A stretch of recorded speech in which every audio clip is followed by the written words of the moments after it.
Praise be to God.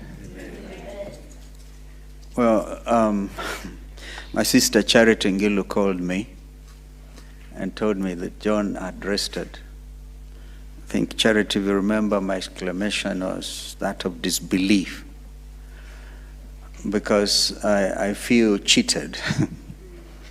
When we met here not so long time ago, went to say kwaheri to Irene, I had hoped to spend some quality time thereafter with John. But this did not happen. So you can imagine that news.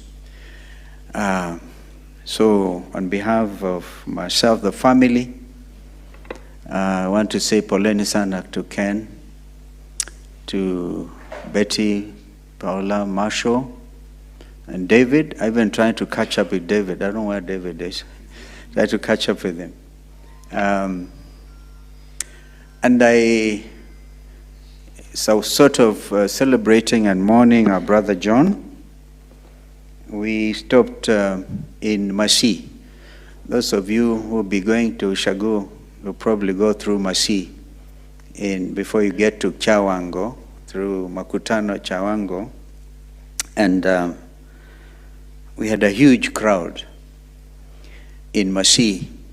And I can tell you that John is being mourned by a whole community.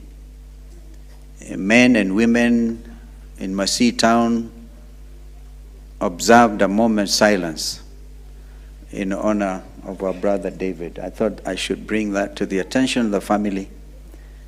And I know that this congregation is a specialized congregation in the sense that if you allowed all those people from Ushago to come, because John touched the lives of everybody. And I could see it in their faces. I asked them whether they actually remembered him. And they all, in unison, said, we know John, and it's sad that he has left us. He has touched the lives of people of Mwala, quite apart from the national figure he was.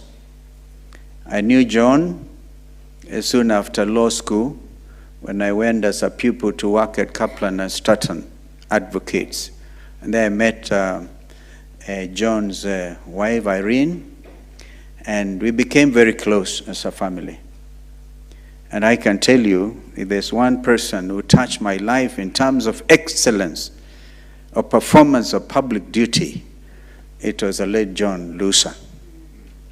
It's all very well documented in that document, in that booklet. It has not said, I have the truth about John. Traveled the world, became a very successful CEO. Post Bank, as you know, what has it become now? Post Bank. Before some stage, it actually got raided by other people, if you remember the history of this country. And John had left. The fact that he could not even continue to do his graduate work in the university, and because of some family man thought of saying, no, I will not go and proceed to university. I'd rather go and work and bring this family. And Mrs. Chula, I told that Mama Jane that we agree with her, because I've seen how close have been the Chulas and the Lusas over the years, producing one of the best pastors in town, Brian, touching the world. It's so in the family. It's so in the family. And so John said no to corruption and lived it. At a time when it was under single party, leadership, and Charity will remember these things were not easy. But John stood his ground and became not the gentleman he was, gentleman par excellence, but a man who took leadership of his country's resources. And no wonder that eventually he was a trustee in so many of those, including Retirement Benefits Authority and other places. So if only Kenyans could follow the example, emulate the example of John, we would have a country to be proud of. Those of us who still have a bit of time in our hands, let us try and do the best we can to live the example that John has left. And so those Mkambas out there, thank you for singing that beautiful Kikamba hymn. My brother, Reverend Mwalwa, always likes to think that the heavenly language will be Kikamba.